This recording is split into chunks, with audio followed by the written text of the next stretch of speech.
What's up guys, Everything Apple Pro here, and a lot of us get so hung up on waiting for the next update, the next jailbreak, that we don't take the time to really understand the current firmware we're using. In this video, I'm going to show you 10 awesome tips, tricks, secrets, and hidden features that currently work on iOS 9.3.1 and 9.3.2 being the most current. So these are really useful things, like cool things such as turning on low power mode and night shift at the same time, freeing up system memory, and a lot of cool things in general that most of us don't even know about. And I don't promise you don't know about them, but there will be at least a few in here that I think you guys will be surprised by. So let's get right into it. First off, I'd like to show you I am running the latest 9.3.2 firmware. So how do you turn on night shift and low power mode at the very same time? It's incredibly simple. This method was found by iDevice Help, an awesome guide. I'll leave the source material down below in the description. But night shift, being the new feature in 9.3, does eat up more battery life than if you were just using your standalone display.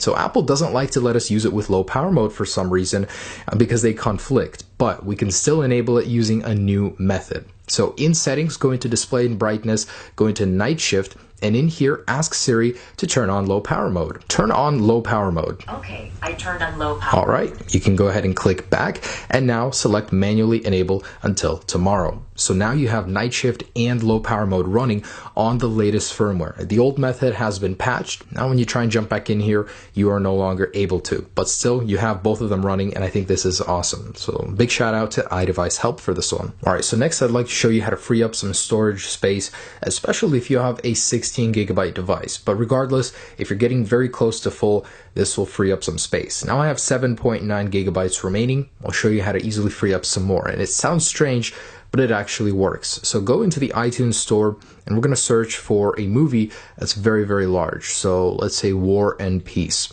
And the movie has to be a greater file size than the amount of storage you have remaining. War and Peace. Click on it, and don't worry, it won't charge us. We don't have to pay anything, but you want to click on rent, and you want to make sure, of course, the movie is larger. This is 8.86GB. So in a second here, it'll basically tell me I don't have enough storage space to do this. And when we go back, we should have a little bit more.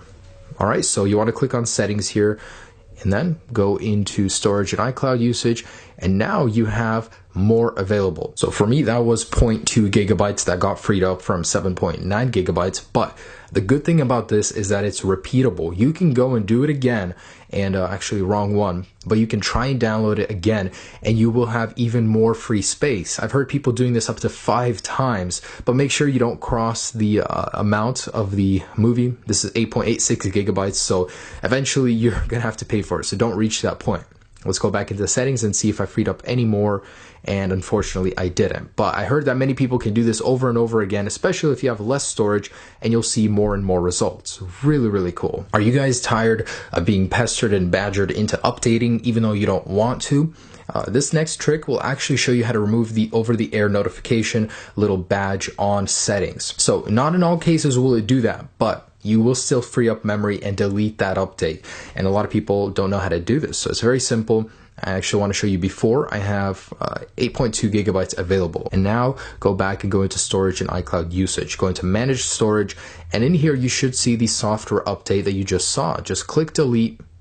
And now you will no longer have a badge on settings. Now, in some cases, you should clear it up like this, and it might go away, but for me, it hasn't. So for some people have reported that the badge will go away, but in any case, you just freed up a little bit of storage. All right, so really, really cool. I just said that it didn't work, but restart your iPhone and that badge is immediately gone. So you just need to refresh. You'll still have it in settings in the software update page, but you will no longer have it from the home screen. Easy way to remove the over-the-air notification badge. Next, here's a really easy way to reset the App Store, and it's very, very simple. I've had a lot of instances where my updates page is stuck, like I'll have that badge right there and it just won't go away, or maybe for some reason App Store hangs. I just have a lot of issues with it. Apple built in a secret way to easily refresh the App Store. Tap on one of these icons 10 times. So go ahead and tap on them, and you'll notice that the screen will flash, go blank, and you just cleared the cache for the App Store. And if you ever have any problems with the App Store, that's all you need to do,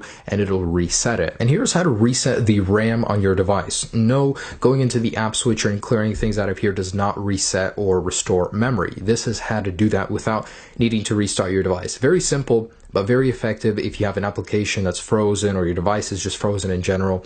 Like this, hold the power button as if you're turning your device off, and then just hold the home button for, I don't even know how many seconds it is, but this page will dismiss, and that's how you know, just like that, you just cleared the RAM on your device. It should feel more speedy. This is something you probably need more often on older phones, but I've actually had a use for it on my Success personally several times. Did you guys know that 3D touching on the Photos application will give you an option, if you have this available, to show you a photo taken exactly 1 year ago? Now, you have to have a lot of photos or a device that you've been using for a long time. Click on this, it'll take you to photos that were taken exactly a year ago today. And most people don't get that option because you don't have photos that are that old, but it's definitely there, and it's cool just on different days to see where you were 1 year ago exactly. Did you guys know that there's a hidden emoji keyboard inside of iOS based on text-based emojis? So all of these can be yours, and they're built in iOS. You don't need to download anything extra. So all of these that you may have seen around can be easily accessed using this secret keyboard emoji feature. Really, really cool. And let me show you how to go ahead and use this. It's very, very simple. So all you guys need to do is go into settings and go into the keyboard settings in general and scroll down to keyboards. So you guys want to select add a new keyboard, Japanese, scroll down and find it, and then select Romaji, or however that's pronounced. So now when you go to type wherever it may be, you want to make sure to select that keyboard in here, and then go into the number area, and you'll see this little face. So click on it and then click up right here, and now you have access to this awesome new emoji keyboard. And here's a really neat one: how to make your display brightness even lower than what Apple allows you. Sometimes this isn't enough, and I can personally attest to that. You know, at night when you're using your phone on bright white backgrounds, it can be blinding. Night shift helps, but not as much as I'd like. With iOS 10, I hope there's a night mode, a completely dark mode, but this helps for now. So how to lower the brightness even more? Go into General, Accessibility, Zoom, and we're going to enable zoom. Make sure show controller is on. So click on the controller right here, and this zoom bar, go all the way down to the left. Then select choose filter, low light, and then go down to zoom region and select full screen zoom. So now when we triple click, basically this is what we're going to see. It's going to dim. Now go back and scroll all the way down in accessibility to accessibility shortcut and select zoom here.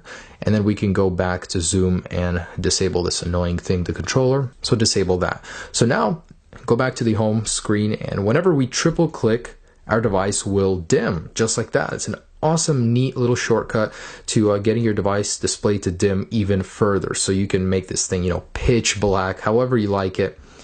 So, you know, I would only use this at night in my bed. Otherwise, it's really hard to see, especially in the darker environments. But it's definitely there, an awesome way to dim your screen even lower. Now, here's a really, really simple one that I personally didn't know for, like 6-7 years of using an iPhone. Just found this one out. So in the phone application, how to bring up the last used phone number, the last one you dialed without going into recents. Just click the green phone button and it'll go ahead and bring up the last used phone number. So here's a secret way to record a diagnostic snapshot. For me and for you, probably useless, but it's a secret feature built into iOS, mainly for developers and Apple technicians. So hold volume up and down and just click the power button. Your device will vibrate. I took a screenshot of basically, you know, diagnostics and usage on your device at the exact moment. Pretty useless, but it's good to know it's there. And lastly, as a bonus, I just wanted to share something with you guys, something that for me has changed the way I use my device, and I cannot believe I didn't know this. So I want to show you guys on a YouTube video. So whenever you're inside of a video and you want to quickly minimize it, but not all of them have this easy control down here. Just pinch and it closes like that. Pinch and it opens. It's so awesome, and I had no idea how to do this up until a few months ago. So most of you will probably know that, but for those of you that haven't, it changes the way you completely use your device. So guys, there you go. 10 or 11 awesome things to do with your phone. Secret hidden features that you may have not known about before. Hopefully one or two of these will be of use to you. Really, really awesome stuff. Let me know if you guys like these down below and if there are any major ones I've missed. Thanks for watching, guys. Have a great day. Peace.